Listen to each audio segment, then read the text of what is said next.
பாமக மற்றும் மதிமுக இந்த இரு கட்சிகளுக்கு இடையில உட்கட்சி பிரச்சனைகள் சமீபத்தில் வெடிக்குது. இது அடிக்கடி இந்த கட்சிகளுக்கு இடையே இப்படி ஒரு சம்பவங்கள் நடந்தேறிய வண்ணமே இருக்கு. இதை பற்றி உங்களுடைய கருத்து சொல்லுங்க. பொதுவாக இப்போ நம்ம நாட்டில் கட்சிகள், அரசியல் கட்சிகள் அப்படிங்கிறத பார்க்குறப்ப, அரசியல் கட்சிகள் எதுக்காக தொடங்கப்படுகின்றன, அரசியல் கட்சிகளில் எதற்காக நபர்கள் ஆளுமைகள் சேருகிறார்கள் அப்படின்னு பார்த்திங்கன்னா, இது ஒரு வகையான ஒரு உளவியல். நம்ம நாட்டில் உலகத்தினுடைய பெரிய ஜனநாயக நாடுன்னு நம்ம சொல்கிறோம். அந்த ஜனநாயக நாட்டில் ஏராளமான எண்ணிக்கையில் கட்சிகள் ஒரு மத சித்தாந்தத்தினுடைய அடிப்படையிலேயோ அல்லது சாதிகளினுடைய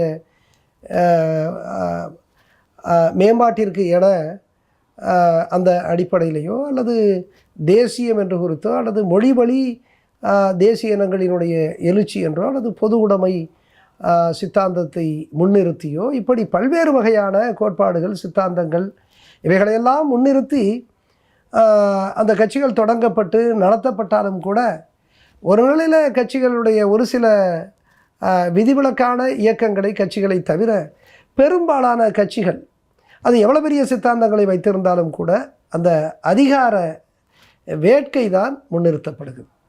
அரசியல் கட்சிகளை சேர்ந்தால் கூட சேரக்கூடிய அந்த நிலையில், அரசியல் கட்சிகளில் இயங்கக்கூடிய நிலையில் ஒவ்வொருவரும் ஒரு அதிகார வேட்கை கொண்டவர்களாக, அதிகார வேட்கை கொண்டவராக, ஆதிக்கம் செலுத்துபவராக அவர் தன்னை நிலைநிறுத்த முயற்சிக்கிறார். அதனால் இன்றைய அரசியல் கட்சிகள் என்பதே ஒரு அதிகாரத்திற்கான வேட்டைக்கான களமாக, ஒரு ஆதிக்கம் செலுத்துவதற்கான ஒரு கருவியாகத்தான் இங்கே பார்க்கப்படுகிறது. அந்த அடிப்படையில் தான் இன்றைக்கு பெரிய வரக்கூடிய இந்த லஞ்சம் ஊழலை கூட நம்ம பார்க்க முடியுது. இன்றைக்கி பார்த்திங்கன்னா ஏராளமான எண்ணிக்கையில் இளைஞர்கள் இந்த அரசியல் கட்சிகளிலே சேருவதற்கு ஆர்வம் காட்டுறாங்க. அதுவும் ஒரு புதிதாக ஒரு கட்சியை ஒரு தலைவர் பிரசித்தி பெற்ற ஒரு தலைவராக இருந்து அவர் கட்சியை தொடங்குகிற ஒரு நிலையிலேயோ அல்லது பிற கட்சிகளிலேயோ அவர்கள் பெரும் ஆர்வத்தோடு இளைஞர்களோ மற்ற மனிதர்கள் அவர்கள் ஆர்வத்தோடு சேர வர்றாங்க. அதுக்கெல்லாம் காரணம் என்ன பார்த்திங்கன்னா, ஒரு அதிகார வேட்கை. அப்படி தான் ஒரு பதவி, அந்த பதவியை கொண்டு நாம் சம்பாதிக்க முடியும், சம்பாதித்து ஒரு வலிமையான ஒரு நபராக மாற முடியும், அதிகாரத்தை கைப்பற்ற முடியும், ஆதிக்கம் செலுத்த முடியும். இந்த உளவியலை இந்த அரசியல் கட்சிகள் உருவாக்குகிறது தனிநபர்களிடத்திலே, இளைஞர்களிடத்திலே. இப்போ அதனால் இங்கே ஏற்படக்கூடிய உட்கட்சி பூசல்களை எல்லாம், இந்த உட்கட்சி பூசல்களை எல்லாம் நாம் இந்த ஆதிக்க உளவியல், இந்த அதிகார வேட்டையினுடைய உளவியல், இந்த பதவி பெறக்கூடிய அந்த பேராவலினுடைய அது தொடர்பான உளவியலினுடைய ஒரு வெளிப்பாடாகத்தான் நாம் பார்க்க வேண்டி இருக்கிறது. அதுதான் நீங்கள் குறிப்பிட்டதைப் போல அது தமிழ்நாட்டினுடைய மதிமுகவாக இருக்கட்டும் அல்லது பாமகவாக இருக்கட்டும். இப்போ மதிமுகன்னு எடுத்துட்டிங்கன்னா அது அன்றைய திராவிட முன்னேற்ற கழகத்திலிருந்து அது பிரிந்து வந்தபொழுது ஒரு பெரிய எழுச்சியை தமிழ்நாட்டில் அது உருவாக்கியது. லட்சக்கணக்கான இளைஞர்கள் அன்றைக்கு கலைஞர் கருணாநிதி அவர்கள் பலவீனப்படுத்தக்கூடிய அளவிற்கு மிகப்பெரிய ஒரு சவாலாக அன்றைக்கு வைகோ எழுந்து வந்தார். இன்னும் சொல்லப்போனால் வைகோவினுடைய ஈழம் குறித்தான ஈர்ப்பு மிகுந்த வீரமிகுந்த பேச்சுக்கள் அன்றைக்கு லட்சக்கணக்கான தமிழிளைஞர்களை ஈர்த்தது என்பது உண்மை. ஆனால் அப்படிப்பட்ட ஒரு கட்சியினுடைய இந்த காட்சி இன்றைக்கு எப்படி இருக்கிறது என்று பார்க்க வேண்டி இருக்கிறது. அதை போலத்தான் பாமகவும் வடபகுதியிலே பாமக உழைக்கக்கூடிய பாட்டாளி மக்களினுடைய மேம்பாட்டிற்காக என்று தொடங்கப்பட்டு மிகவும் பிற்படுத்தப்பட்ட நிலையில் இருக்கக்கூடிய வன்னிய மக்களினுடைய பெருநம்பிக்கையை பெற்ற அந்த பாமக இன்றைக்கு இப்படிப்பட்ட உட்கட்சி பூசலால் இன்றைக்கு எந்த அளவிற்கு பாதிக்கப்பட்டிருக்கிறது என்பதையெல்லாம் நாம் எந்த உளவியலோடு பார்க்க வேண்டும் என்று சொன்னால், இந்த அரசியல் கட்சிகள் என்றால் அதிகாரத்திற்கான ஒரு வேட்டை களமாக, ஆதிக்கத்திற்கான ஒரு தளமாக இருக்கிறது அல்லவா?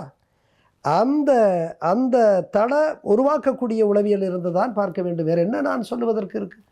அது இந்த ரெண்டு கட்சிகளுக்கு மட்டுமல்ல, திமுக அண்ணா திமுகவிலே கூட 1008 உட்கட்சி பிரச்சனைகள் இருக்கிறது. அந்த உட்கட்சி பிரச்சனைகளை இது சாதாரண சிறிய எதிர்கட்சிகள், மிகச்சிறிய மிகப்பெரிய அளவிற்கு பலமில்லாத ஒரு சிறிய கட்சிகளிடத்திலே இவ்வளவு உட்கட்சி பூசல்கள் வெடித்து கிளம்புகிறது அப்படின்னு சொன்னால், வலிமையாக இருக்கக்கூடிய திமுக, அதிமுக போன்ற கட்சிகளில் எத்தனை உட்கட்சி பிரச்சனைகள் இருக்கின்றன, ஆங்காங்கு இந்த பிரச்சனை இருக்கிறது. அவை அத்தனையும் அதிகாரத்தை நோக்கி, அவை அத்தனையும் ஆதிக்கம் செலுத்துவதற்கான அந்த உளவியலினுடைய அடிப்படையில் தான் வருகிறது என்பதை புரிந்து கொள்ள வேண்டும். எனவே நாட்டினுடைய நலனுக்காக, வெகு மக்களினுடைய நலனுக்காக, சாதாரண உழைக்கக்கூடிய எளிய மக்களினுடைய நலனுக்காக இவர்கள் சண்டை போடுகிறார்கள் என்பதல்ல. தங்களுக்காக, தங்களினுடைய அதிகார வேட்டைக்காக, தங்கள் அரசியல் தரத்தில் ஆதிக்கம் செலுத்த வேண்டும் என்பதற்காக, தங்கள் சமூகத்தில் மாபெரும் ஆளுமைகளாக தங்களை நிலைநிறுத்திக் கொள்வதற்காகத்தான் இந்த அரசியல் தளத்தை பயன்படுத்துகிறார்கள். அதனுடைய ஒரு அம்சமாகத்தான் இது போன்ற உட்கட்சி அந்த பூசல் வெடிப்பதையெல்லாம் நாம் பார்க்க வேண்டும். ஐயா, ஏற்கனவே பேசப்பட்ட ஒரு சம்பவத்தை பற்றி தான் ஐயா, நம்ம அஜித்குமாருடைய கஸ்டடி கொலை வழக்கு எந்த நிலையில் போகும்னு நீங்கள் நினைக்கிறீங்க? அஜித்குமார் போலீஸ் காவலில் கொல்லப்பட்ட அந்த துன்பியல் நிகழ்வு குறித்து நம்ம ஏற்கனவே ரொம்ப விரிவாக பேசியிருக்கோம். அது உண்மையிலேயே தமிழ்நாட்டில் பெரிய அதிர்வலைகளை ஏற்படுத்திய ஒரு சம்பவம். இன்றைக்கு வரைக்கும் அது தமிழக ஊடகங்களால் பெரிதும் பேசப்பட்டு வருகின்றன. அஜித்குமார் கொலைக்கு நியாயம் கிடைக்க வேண்டும், நீதி கிடைக்க வேண்டும் என்றே நாம் விரும்புகிறோம். மதுரையில் இயங்கக்கூடிய மக்கள் கண்காணிப்பகத்தினுடைய வழக்கறிஞர்கள் தொடர்ந்து இந்த வழக்கை நடத்தி வருவதாக நான் அறிகிறேன். அதே போல் தமிழக அரசும் ஒரு நிலைப்பாடை எடுத்திருக்கிறது. சிபிஐயிடம் ஒப்படைப்பதாக ஒரு நிலைப்பாடை எடுத்திருக்கிறது. அதற்கு மேலாக உயர்நீதிமன்றம் ஒரு தனிப்பட்ட முறையில் இதனை கண்காணிக்கிறதாகவே நான் அறிகிறேன். நிச்சயமாக இந்த வழக்கில் கொல்லப்பட்ட அஜித்குமாருக்கு நீதி கிடைக்கும் என்று நம்புகிறேன். இதற்கு காரணமான அந்த காவலர்கள் நிச்சயமாக தண்டிக்கப்படுவார்கள் என்று தான் நான் எண்ணுகிறேன். எனவே தமிழக மக்கள், குறிப்பாக இந்த ஊடகங்கள் பெரிய அளவிற்கு இதை மக்களிடத்தில் எடுத்து சென்றன. மக்களுடைய கொதிப்பு, அந்த சீற்றத்தை எல்லாம் நம் ஊடகங்கள் வாயிலாக நாம் அறிந்து கொண்டோம்.